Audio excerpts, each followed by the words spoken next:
कि महिलाओं को राजनीति में कदम रखना चाहिए? देखिए, इस कमरे में ही नहीं, केंद्र सरकार ने भी हम लोगों को वेटिंग में रखा है। महिला आरक्षण के बारे में आप सब जानती हैं। महिलाओं के राजनीतिक सशक्तिकरण या रिप्रेजेंटेशन के लिए सालों पहले महिला आरक्षण लागू हो सकता था, जिससे हमें विधानसभा के साथ साथ लोकसभा, राज्यसभा में आरक्षण मिलता।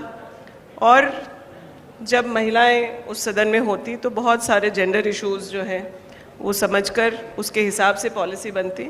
लेकिन आप लोगों ने देखा, पूर्ण बहुमत होने के बावजूद केंद्र की सरकार ने 2024 से नहीं 2029 कह रहे हैं, लेकिन तब भी ईश्वर जाने कि महिलाओं को अभी और कितना इंतज़ार करना पड़ेगा। और बावजूद इसके जो त्रिस्तरीय पंचायती राज में महिलाओं को मौका मिला, आज 50% से ज़्यादा महिलाएं लोकल बॉडी में अपना रिप्रेजेंटेशन करती हैं। और आरक्षण उन्हें 33% मिला होगा, लेकिन उनका प्रतिनिधित्व 50% से तकरीबन ऊपर है, और ये कमोबेश सभी राज्य में है। उनमें से कई लोग विधानसभा और लोकसभा का भी सफ़र तय किए हैं। तो मुझे लगता है कि महिलाओं के पॉलिटिकल रिप्रेजेंटेशन के लिए कुछ कदम सशक्त उठाए जाने चाहिए। उसके बावजूद आप देख सकती हैं, इस झारखंड में मुझे लगता है कि महिलाओं का प्रतिनिधित्व देश के अन्य कई डेवलप्ड राज्यों से बेहतर है। और कांग्रेस से हम 4 हैं, एक समय 5 भी थे। ममता जी का भी मेंबरशिप, मैं कह सकती हूँ राजनीतिक षड्यंत्र के तहत उनकी सदस्यता चली गई, और जेएमएम में भी है। आपका ये कहना कि हम सरकार पे दबाव नहीं बनाते, इस बात से मैं बिल्कुल भी सहमत नहीं हूँ, क्योंकि मैं खुद महिला हूँ। राजनीति में किन कारणों से हूँ आपको पता है, शायद आप लोगों को नहीं पता है। अपने पति की हत्या के बाद मैं राजनीति में आई, और पहले तो हर महिला को अपने लिए खुद खड़ा होना होगा। सरकारों की जो जिम्मेदारी है, हमने, चाहे वो मणिपुर की बात रही हो, चाहे वो झारखंड की बात रही हो, या कहीं की बात रही हो, मुखर होकर हमने सदैव इसके लिए आवाज़ उठाई है। क्योंकि एक बात कही जाती है हमेशा महिलाओं के लिए कि हमें पुरुषों का साथ नहीं चाहिए। मैं हमेशा ये बात कहती हूँ, अगर हमें सच में खड़ा होना है तो एक महिला को एक महिला के साथ खड़े होना होगा, चाहे वो महिला क्यों ना विपक्ष में हो या उस पार हो, लेकिन महिलाओं का साथ में खड़ा। ना मेरे ऐसे सिद्धांत हैं, ना मैं इसका वो करती हूँ, इसलिए मैं तो इस बात से सहमत नहीं हूँ। और चूंकि प्रश्न आप मुझसे कर रही हैं पर्सनली, इसलिए सदैव आवाज़ उठाइए और हमेशा आवाज़ उठाइए। की आवाज़ कितनी जाएगी? तो मेरे साथ हम लोग कॉमराडरी है हम दोनों की, काम से लेकर हर बात को लेकर असहमति जताते हैं, वो चाहे पार्टी में रही हो, चाहे सरकार के खिलाफ रही हो, इस बात को लेकर हमने आवाज़ हमेशा उठाई है। मंत्री बनने की बात आई, आप ड्राइविंग सीट पर बैठती थी, दीपिका जी बगल में बैठती थी, तो दीपिका जी तो मंत्री बन गई, आप नहीं बन पाई। कोई क्या, कभी आप दोनों तो बहन हैं, दोस्त हैं, कभी मलाल रहता है कि मैं भी मंत्री बन जाती? मुझे लगता है इसका जवाब मुझे देना चाहिए।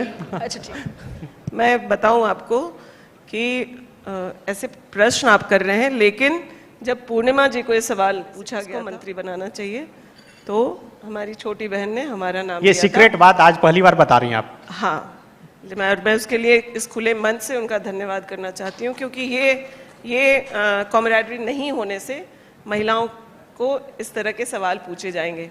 कई सारे पुरुष मंत्री बने, लेकिन किसी पुरुष से आप ये सवाल कभी नहीं करेंगे कि वो तो मंत्री बन गए, आप क्यों नहीं बन पाए।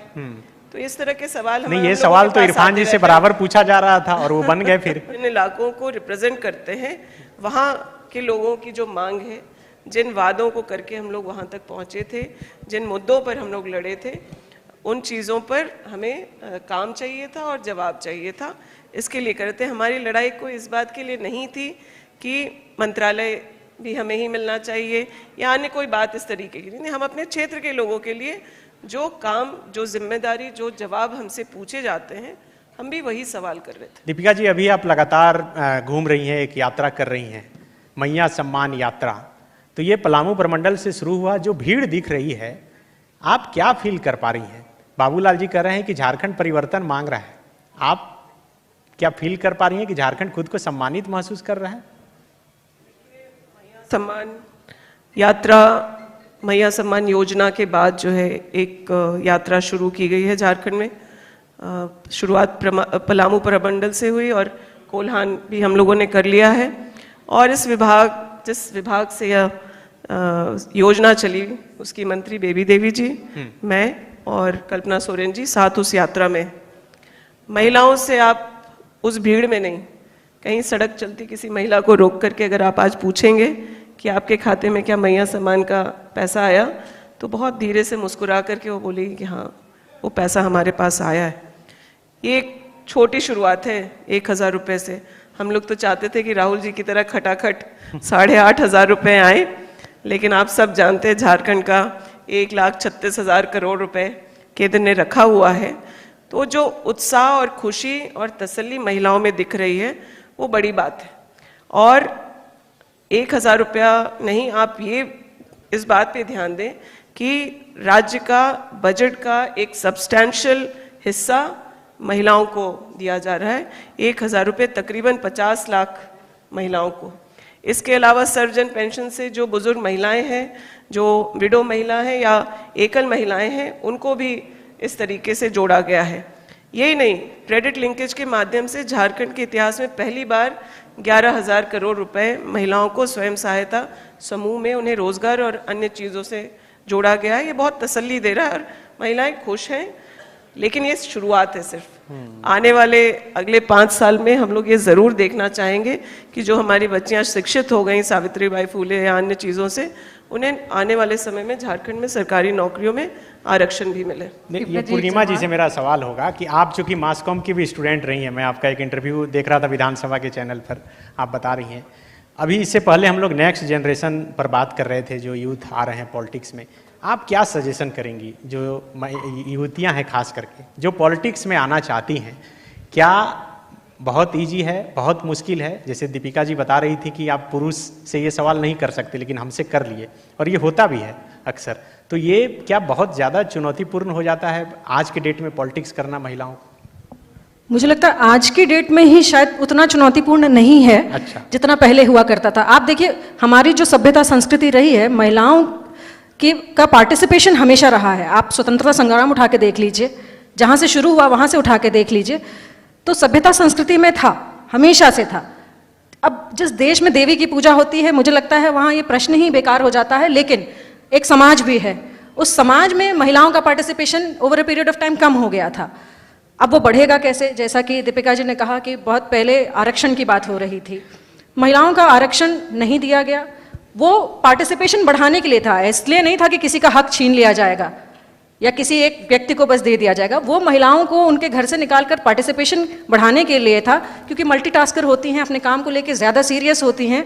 और ये था कि उनके पार्टिसिपेशन से समाज में जो एक दो भाव है ना, जो जिसको ये फेमिनिज्म का एक मूवमेंट चलता है, जो अब मुझे समझ में नहीं आता है, क्योंकि मैं सच बोलती हूँ, जो महिला अपने लिए खड़ी हो गई वो फेमिनिस्ट हो गई। सीधी सी बात है, दूसरों के लिए नहीं बोलना है। जो महिला अपने लिए खड़ी हो गई वो फेमिनिस्ट हो गई। मेरा दीपिका जी से सवाल है, आपने कहा कि 1,000 रुपये हम दे रहे हैं और हम चाहते थे कि खटाखट हम 8,500 रुपये दें, तो ऐसा महिलाएं झारखंड की इतनी सशक्त क्यों नहीं हो पा रही हैं कि वो उनको 1,000 रुपये की ज़रूरत ही क्यों पड़ रही है?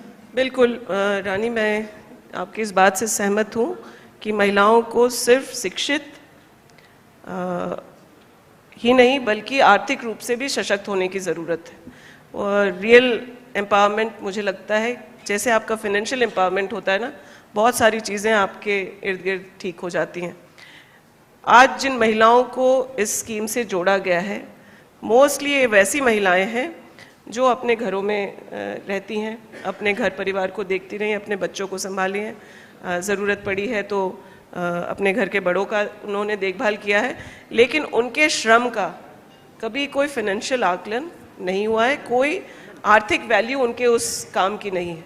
ये एक शुरुआत है टुवर्ड्स इक्वालिटी, और साथ ही साथ ये उनको इस बात के लिए भी हौसला देगा कि आने वाले समय में, क्योंकि जब जो आर्थिक क्षमता की शक्ति एक घरेलू महिला भी जब पहचान पाएगी, तो मुझे लगता है कि वो खुद को और अन्य चीज़ों से भी जोड़ने का प्रयास करेगी। वो रोज़गार के माध्यम से करे, नौकरी के माध्यम से करे, या अन्य कोई छोटा काम कारोबार अपने परिवार के साथ करना चाहती है। बहुत सारी महिला अनुबंध कर्मी आप देखते होंगे कि आज वो घरों से निकल के अलग अलग विभाग में काम कर रही हैं। उन्हें बहुत कम पैसे दिए जा रहे हैं, उनका मानदेय कम है, लेकिन उन्हें अपने समाज में आसपास जो अहमियत मिलने लगती है उससे वह अन्य कई सरकारी योजनाओं से भी अपने आप को जोड़ने की कोशिश करती हैं, समूह से जोड़ रही हैं। और मैं इस मंच से महिलाओं से कहना चाहूँगी कि झारखंड में एक कोऑपरेटिव मूवमेंट की बहुत ज़रूरत है। वो चाहे कृषक जो महिलाएं हैं वो हैं या फिर जो समूह की महिलाएं हैं, कोऑपरेटिव के माध्यम से जब महिलाएं एकत्रित होंगी तो जैसे गुजरात में अमूल की बात हो, कर्नाटका में नंदिनी की बात हो, उस तरीके से झारखंड में कृषि, पोल्ट्री, डेयरी, इन सब चीज़ों में बहुत संभावना है। तो ये 1000 रुपया उसे इस बात के लिए कॉन्शियस भी करेगा कि आपकी क्षमता है, आप इसको बढ़ा सकती हैं और वो अन्य चीज़ों को भी करने का प्रयास करेंगे। दीपिका जी, आप मंत्री बनी और तुरंत ये घोषणा हो गई कैबिनेट से, आप लोगों ने फैसला लिया कि 2 लाख तक का किसानों का ऋण जो है वो माफ़ किया जाएगा। अभी बहुत कम समय बचा है, फिर चुनाव में आप लोग चली जाएंगी, और कोई ऐसा रखे हैं अभी जिसकी घोषणा होनी है? जहाँ तक मेरे विभाग की बात थी, मैं भी जानती थी कि मुझे कम समय मिला है, तो मेरे लिए बहुत ज़रूरी थे कि मैं चीज़ों को प्रायोरिटाइज कर लूँ। और इसमें सबसे अहम काम जो था वो हमारे मैनिफेस्टो के हिसाब से 2 लाख रुपए ऋण माफ़ी का था, क्योंकि कांग्रेस का कमिटमेंट था। और आप जानते हैं राहुल जी किसान न्याय की बात करते हैं, जिसमें उन्होंने कर्ज माफ़ी की बात की है, फसल बीमा होना चाहिए उसकी बात कर रहे हैं, समर्थन मूल्य की बात कर रहे हैं। तो हम लोगों ने ऋण माफ़ी को प्राथमिकता पर लेते हुए 2 लाख ऋण माफ़ी का स्कीम पूरा किया, कैबिनेट से पारित हुआ। और फिर अभी हम लोगों ने एक कार्यक्रम करके मुख्यमंत्री जी के बटन दबाने पर किसानों के अकाउंट पे वो रिफ्लेक्ट करने लगे, यह सुनिश्चित किया है। 0% पर केसीसी लोन अब राज्य में किसानों को मिलेगा। मुझे लगता है झारखंड इकलौता राज्य है जहां 0% जो है इंटरेस्ट कृषि लोन पर लागू हो गया है। प्राथमिकता हम लोगों ने तय की तो पशुपालकों को 3 रुपये प्रति लीटर इंसेंटिव से बढ़ा करके 5 रुपये प्रति लीटर जो है दूध जो वो फेडरेशन को सप्लाई कर रहे हैं उस पर देने का काम किया। सहकारिता के आज तक कोई सम्मेलन या कार्यशाला इस तरीके से बड़े तौर पर नहीं हुआ था। हम लोगों ने 4 प्रमंडल पूरे कर लिए हैं और सहकारिता से लोगों को जोड़ने का प्रयास कर रहे हैं। तो ये तमाम चीज़ों को प्राथमिकता पे लेकर कम समय पे हम लोगों ने रिजल्ट देने का प्रयास किया है। पूर्णिमा जी, आपसे ये सवाल होगा कि अभी झारखंड में युवा जो है वो आंदोलनरत हैं, रोजगार एक बड़ा मुद्दा है। आप इंडिपेंडेंट होकर बताइएगा, बगल में मंत्री के बगल में आप बैठी हैं भले ही, क्या सचमुच में ये बड़ा मुद्दा है या इसका कोई सॉल्यूशन आसानी से निकाला जा सकता था, इस सरकार में नहीं निकाला जा सका? पहले तो सनी जी एक बात बोलूँगी कि मेरी आधी प्रॉब्लम यही है कि मैं इंडिपेंडेंट होकर ज़्यादा ही बोल देती हूँ, फिर मुझे दोनों तरफ से जो है सुनना पड़ता है, सरकार की तरफ से भी और अपनी पार्टी की तरफ से भी। तो तारीफ भी होती है इसकी। अब तारीफ का तो पता नहीं, तालियों का पता नहीं, गालियाँ बहुत सुनी है मैंने। तो रोजगार मुद्दा है और रोजगार मतलब जो सरकार को उपलब्ध कराना है वो एक मुद्दा है। लेकिन आप ये देखिए ना, यहाँ पर मैं थी, आपका पैनल डिस्कशन में सुन रही थी और जेपीएससी पे इल्जाम लग रहा है और किसने करा है। सेकंड जेपीएससी आज सीबीआई की जांच में चल रही है, कब हुई थी? आप पेपर लीक और सब चीज़ों की बात करते हैं, आपके पास कितना समय आया? मैं आपको बताती हूँ, जो मेरे जिले के बीजेपी के लोग हैं वो कह रहे थे कि बहुत अच्छा हुआ, हम तो बड़े खुश थे कि भाई सरकार बनी, चलो बन तो गई, लेकिन कोविड आ गया, मतलब आपने सिर मुड़ाया और ओले पड़ गए, वो वाला हाल था। उसमें तो हम किसी तरह इधर उधर कर ही रहे थे अपना काम। सरकार के पास आप मोटा मोटी देखिए तो 3.5 साल का जो है कार्यकाल बचा, उसमें आपको नियुक्ति नियमावली भी बनानी है, हर विभाग की उसको उलझा कर रखा है। आपको सबके नियोजन के बारे में भी सोचना है, कहाँ सबको लगाना है, क्या करना है। युवाओं का भी प्रेशर है, महिलाओं का भी प्रेशर है, और इन सबको करते हुए सरकार ने फिर भी बहुत बेहतर काम किया है अभी। लेकिन उसके बावजूद जितना किया है वो कम है। मैं इस बात को बार बार बोलती हूँ, क्योंकि युवा है ना, यही देश का भविष्य है। आज इनका भविष्य बनेगा, कल को यही 50 साल की उम्र में नहीं कर पाएंगे, तो आप देश के भविष्य के बारे में सोचिए क्या होगा, प्रदेश के भविष्य के बारे में सोचिए क्या होगा। तो हर सरकार की जो चुन के आती है उसकी जिम्मेदारी होती है कि सोचे। प्रयास हमने किया है, आगे मौका मिला तो और इससे बेहतर प्रयास करेंगे। पूर्णिमा जी से ही मेरा सवाल है, राजनीति में हिंदू महिलाएं आ गई हैं, आदिवासी महिलाएं भी अब प्रतिनिधित्व कर रही हैं झारखंड में, मुस्लिम महिलाओं की एंट्री अभी तक नहीं हुई है, तो ये गैप कब तक भरा जा सकता है? मुझे लगता है महिलाओं को महिलाएं ही रहने दीजिए। हिंदू, मुस्लिम, आदिवासी और क्रिश्चियन और ईसाई मत बनाइए प्लीज। ठीक है, मैं मानती हूँ कि हर समाज से प्रतिनिधित्व होना चाहिए, मैं ये कहती हूँ, लेकिन जब तक वो कोई एक समाज बाहर नहीं आएगा मैं खुद एक बहुत ऑर्थोडॉक्स फैमिली से आती हूँ जहाँ ये नहीं था, लेकिन जब मेरे पास ऐसी परिस्थिति आती है तो मेरा परिवार मुझे सपोर्ट करने के लिए खड़ा हो जाता है। आज मैं निकली हूँ, मुझे खुशी होती है कि मैं जहाँ भी मिलने जाती हूँ वहाँ महिलाएं इस बात से खुश होती हैं सिर्फ कि उनका प्रतिनिधित्व कोई एक ऐसी महिला कर रही है जिसने एक मुश्किल समय देखा और उस मुश्किल समय से बाहर आई। देखिए, राजनीति में बड़े भाषण सुन रही थी मैं यहाँ पर, अग्रेशन चाहिए, प्रोग्रेशन चाहिए, डाइग्रेशन चाहिए और पता नहीं क्या क्या चल रहा था, लेकिन आपके सामने सिर्फ और सिर्फ या तो अच्छी परिस्थिति होती है या बुरी परिस्थिति होती है। अच्छी परिस्थिति में सभी अच्छे रहते हैं, बुरी परिस्थिति में आप क्या करते हैं उस पर डिपेंड करता है कि आप कहाँ जाएंगे।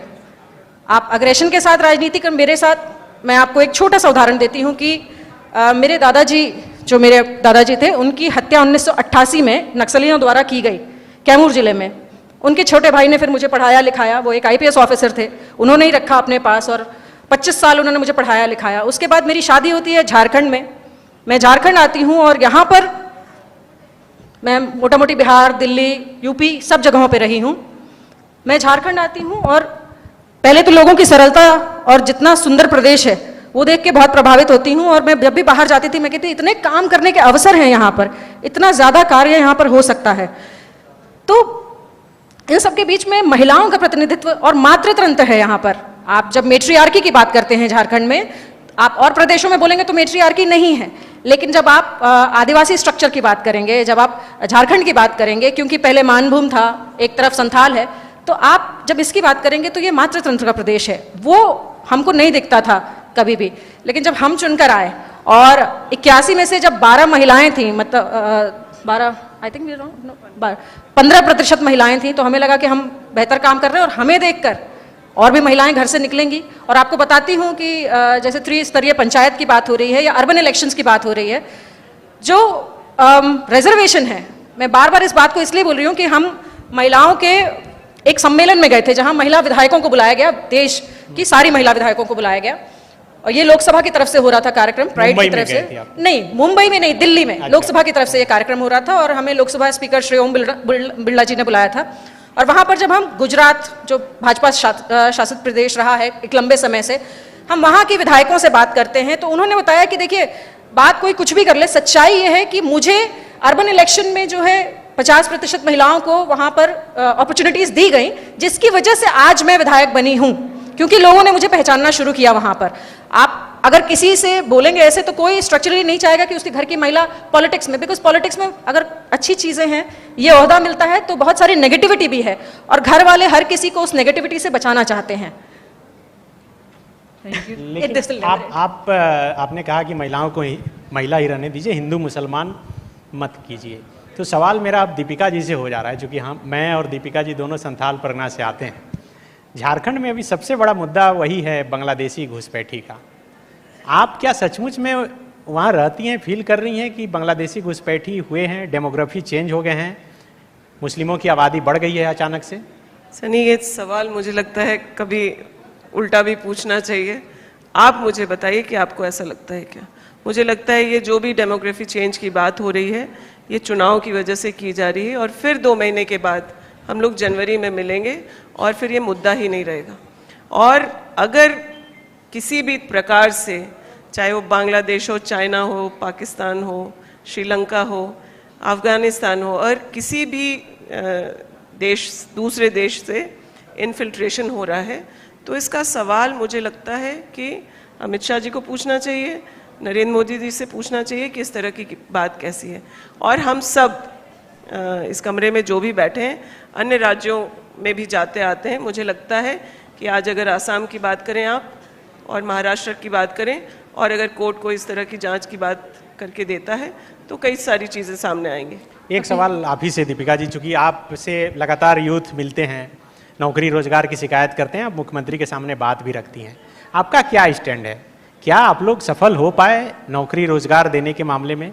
देखिए, इसलिए नहीं कि क्योंकि मैं मंत्री हो गई हूँ आपको कुछ अलग जवाब दूंगी।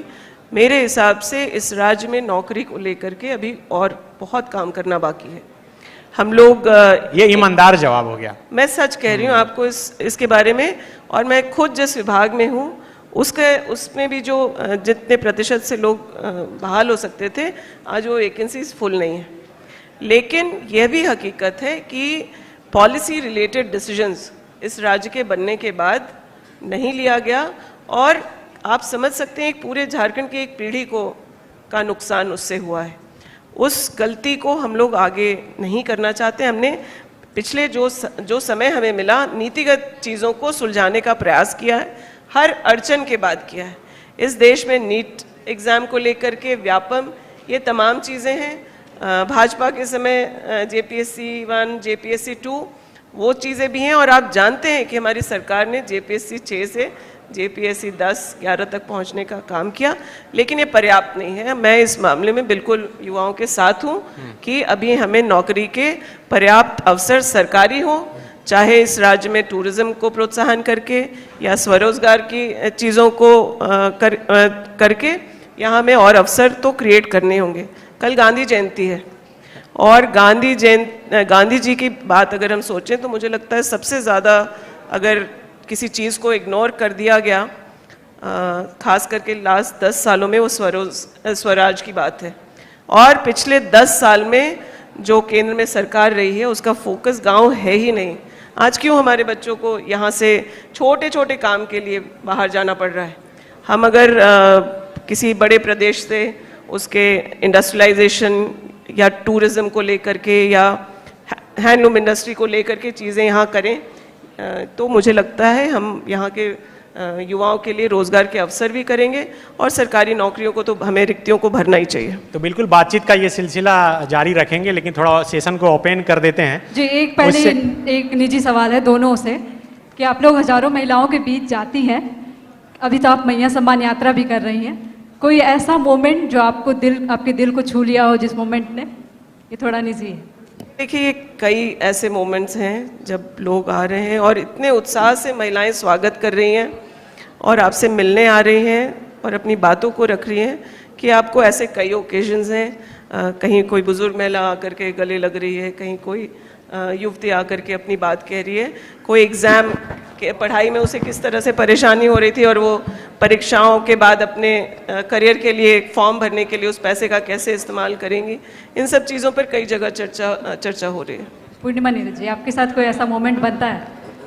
सिर्फ मैया सम्मान योजना को लेकर नहीं, कभी भी हजारों महिलाओं से मिल रही रोज ही होता है कोई ना कोई, क्योंकि मैं जिस क्षेत्र से आती हूँ, विशेष करके जब झरिया की आप बात करेंगे, मुझे नहीं पता कि रांची में रहने वाले कितने लोग झरिया के बारे में जानते हैं, लेकिन इसको NCERT की बुक्स में पढ़ाया जाता है।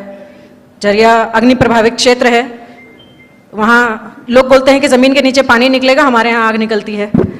तो ऐसी जगहों पे दुर्घटनाएं ना जाने कितनी होती रहती हैं, लेकिन जब वो उस उम्मीद के साथ देखते हैं ना, जब आप वहाँ पहुँचिए और जो उम्मीद उनके पास एक रहती है ना कि कराएंगी तो यही कराएंगी, हमारा कुछ नहीं तो कोई नहीं है कराने वाला, वो उम्मीद इतना साहस देती है। तो मैं कहती हूँ मुझे रोज़ ही कोई ना कोई एक ऐसा मोमेंट मिल जाता है। तो बिल्कुल अब सामने से सवाल लेंगे। ऋषभ माइक दीजिए किन्हीं को, माइक ओपन सेशन में कुछ सवाल आ जाए। वैसे मेरा सवाल तो मंत्री बन्ना गुप्ता जी से था, लेकिन अब चूंकि उनसे सवाल नहीं कर पाए थे, इसलिए अभी आप दोनों से सवाल कर रहे हैं कि स्वास्थ्य विभाग द्वारा संचालित झारखंड स्टेट फार्मेसी काउंसिल में रजिस्ट्रार का सवाल मैंने पूछ दिया था और कुछ है, उसके कारण रजिस्ट्रार कम सेक्रेटरी के अपॉइंटमेंट नहीं होने के कारण 10,000 स्टूडेंट्स का 1 साल से ज़्यादा सेशन लेट चल रहा है। और आप लोग यूथ और वीमेन एम्पावरमेंट की बात कर रहे हैं, तो फिर वैसे में एग्जाम हम लोगों का एकेडमिक एग्जाम, कम्पिटिटिव एग्जाम तो सही से होता है नहीं झारखंड में, लेकिन अगर एकेडमिक एग्जाम सही से नहीं होगा तो हम लोग क्या करेंगे?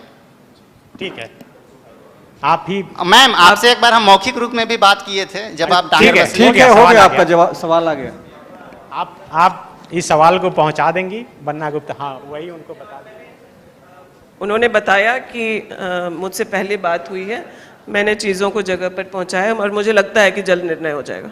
नहीं, इनका सवाल है कि एकेडमिक एग्जाम भी सरकार नहीं करा पा रही है। ठीक है कि विभाग आपका नहीं है, दूसरे का है। नहीं संजय जी, इतनी हताशापूर्ण स्थिति नहीं है। उनका सवाल मैं बोल रहा हूँ, उनका सवाल है और मैं उनके ही जवाब पे कह रही हूँ कि चीज़ों को जगह पर पहुंचाया गया है और मुझे पूरा भरोसा है कि निर्णय हो जाएगा। और सवाल? हाँ, खड़ा हो जी, अपना परिचय दीजिए और छोटा सवाल पूछिए जल्दी।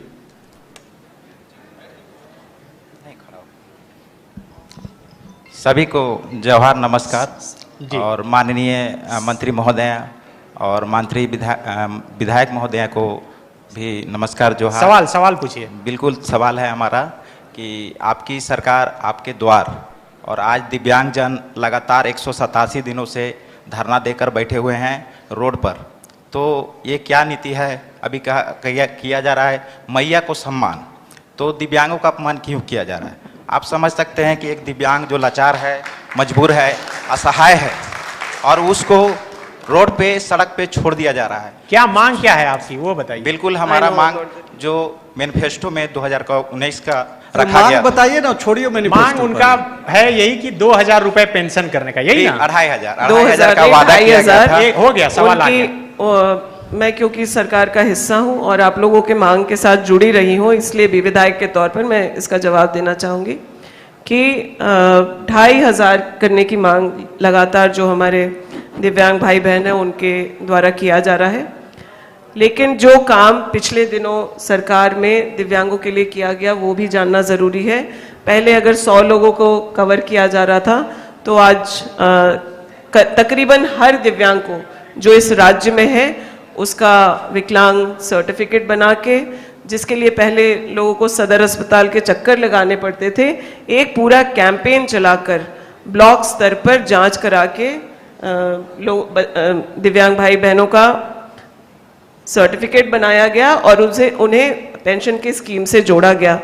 मैं मांगती हूं कि आप लोगों की मांग उचित है, लेकिन मुझे लगता है कि अगर वो संख्या आज 6 लाख से पार दिव्यांग भाई बहनों को पेंशन देने का काम हो रहा है, तो वो भी एक महत्वपूर्ण काम था और आगे मौका आप लोग देंगे तो मुझे पूरा भरोसा है कि आप लोगों के ज़रूरत के मुताबिक उस पैसे को बढ़ाया भी जाएगा और साथ ही साथ सरकार की अन्य योजनाओं में आपको प्राथमिकता अभी भी दी जा रही है और योजनाओं से भी जोड़ेंगे हम लोग। मेरा एक सवाल है अंतिम, कि मैं ये बोलना चाहता हूँ कि आपने मैया लोगों का सम्मान किया, उसके लिए मैं बहुत धन्यवाद देना चाहूँगा। माताओं बहनों के लिए आपने स्कीम चालू किया, लेकिन आपने एक दिव्यांग को सामान्य महिला जो 18 साल की काम करने वाली महिला है उसके सम्मान में रख के ला के रख दिया, क्योंकि एक दिव्यांग जो लाचार, मजबूर, असहाय है, अपना माँ बाप पर बोझ है, जो अपना शौचालय नहीं जा सकता है, उसको बराबर उतना ही पेंशन मिलेगा जो एक सक्षम महिला है। तो आप बताइए कि क्या ये नीति सही है? देखिए, मैं ये दिव्यांग और महिलाओं की लड़ाई में नहीं पढ़ना चाहती हूँ भाई। जितने लाचार कभी आप महसूस कर रहे हैं, मुझे लगता है कि महिलाओं की भी परिस्थिति उतनी अच्छी नहीं मानेंगे। लेकिन हमने न सिर्फ दिव्यांगों को बल्कि राज्य के सभी बूढ़े बुजुर्गों को और जो एकल या विडो महिला थी उनको, और साथ ही साथ 18 से लेके 50 साल तक की महिलाओं को इससे जोड़ा गया है। ये एक ऐतिहासिक काम मुझे लगता है इस राज्य ने किया है और अन्य कोई भी राज्य इस तरीके से कोई सोशल वेलफेयर स्कीम इस प्रकार से ला पाया है। बिल्कुल, देखिए दोनों पहले विधायक और मंत्री के लिए जोरदार ताली से स्वागत कीजिए। मैं थोड़ा सा इंटरप्ट करना चाहूँगी कि हम उम्मीद करते हैं, इनकी बात जो है वो बिल्कुल सही है। इन्होंने कहा कि आप महिलाओं को और दिव्यांगों को जो अपने परिवार पे एक तरीके से बोझ हैं, क्योंकि हम कैंप्स में जाते हैं, जो सरकार लगातार स्कूलों में कैंप करती है और वहाँ हम जाते हैं और पेरेंट्स भी उतने ही परेशान रहते हैं। मुझे लगता है कि सरकार प्राथमिकता से सबसे पहला काम बनने के बाद अगर कुछ करेगी तो इनका करेगी, ये आश्वासन मैं दे सकती हूँ यहाँ से। देखिए, एक बार जोरदार ताली इसे स्वागत कीजिए। अंतिम में चाहेंगे कि थोड़ा एक दो छोटे प्रयास हम लोगों ने अपने स्तर पर भी किया है, खास करके दिव्यांगों के लिए। मुझे बताते हुए बहुत तसल्ली होती है कि हमारे इलाके में जो शिक्षित विकलांग हैं और किसी रोजगार से जुड़े हुए हैं, उनको हम लोगों ने 4 पहिए का स्कूटर देने का काम 104 स्कूटी हम लोगों ने दिया है, जिससे वो अपने आप को रोजगार और अन्य। मैं इसमें एक बहुत इंटरेस्टिंग स्टोरी आपको बताती हूँ। तो हमारे यहाँ एक जब मैं विधायक बनी और 2022 की बात है कि मेरे पास एक हमारे यूनियन से जुड़े हुए एक व्यक्ति आते हैं, वो अपनी बेटी के लिए स्कूटी मांग रहे थे। तो मैंने पता किया तो डीआरडीए से बोला कि नहीं नहीं, यहाँ विधायक मत से नहीं मिलता है, आप मैडम ऐसा कीजिए एमपी साहब के पास भेज दीजिए। हमने कभी व्यक्ति हमारे पास आया, हम एमपी साहब के पास भेज के क्या करेंगे? फिर भी हमने चिट्ठी लिख दिया, वहाँ गए, वहाँ से निराशा उनके हाथ लगी कि नहीं, पैसा तो खत्म हो गया है, अब देखा जाएगा। फिर मैंने दीपिका दी को फ़ोन किया, मैंने कहा आपने कैसे बांटा और हम नहीं दे सकते, ऐसा कैसे हो गया कि नियम गोड्डा में कुछ और है और यहाँ कुछ और है? हमें हमारे डीडीसी बोलते हैं कि यहाँ नहीं हो सकता मैडम। मैंने चिट्ठी निकलवा के वहाँ से गोड्डा से और यहाँ धनबाद में दिया, और उसकी वजह से पहली बार मेरी विधानसभा के आज़ादी के बाद के इतिहास में जब से भी दी जा रही होगी, मैंने खुद लगभग 80 स्कूटीज बांटी हैं और आज देखने के बाद बाकी जो लोकसभा में आते हैं क्षेत्र, वहां के विधायक भी उसको फॉलो करके हमको कोट करके करते हैं ये काम, क्योंकि उन्हें जरूरत ही नहीं महसूस होती थी कि इनको किसी चीज की जरूरत है। उन्हें इस बात की जरूरत ही नहीं महसूस होती थी कि इनको भी किसी चीज की जरूरत है, शायद संख्या कम है इसलिए। चलिए, बहुत शुक्रिया, आप दोनों ने समय दिया। और जाते जाते एक दो सिलेबस से बाहर का सवाल, आप दोनों फिल्म देखती हैं? क्या? फिल्म देखती हाँ, हैं? सब लोग देखते कौन हैं। पूर्णिमा जी, आपका फेवरेट हीरो कौन है? नहीं, फेवरेट कोई नहीं है, ऐसा फेवरेट कोई नहीं है, को- लेकिन एंटरटेनमेंट के लिए देख लेते हैं। टाइम पास के लिए आप क्या करती हैं दीपिका जी? माइंड रिलैक्स हो ऐसा? नेटफ्लिक्स पर पंकज वेब त्रिपाठी। सीरीज देखती हैं? नेटफ्लिक्स पंकज त्रिपाठी जी के शोज हो, हाँ। मूवी हो, वो मुझे देखना पसंद है। चलिए, समय की कमी है इसलिए हम और ज़्यादा बातें नहीं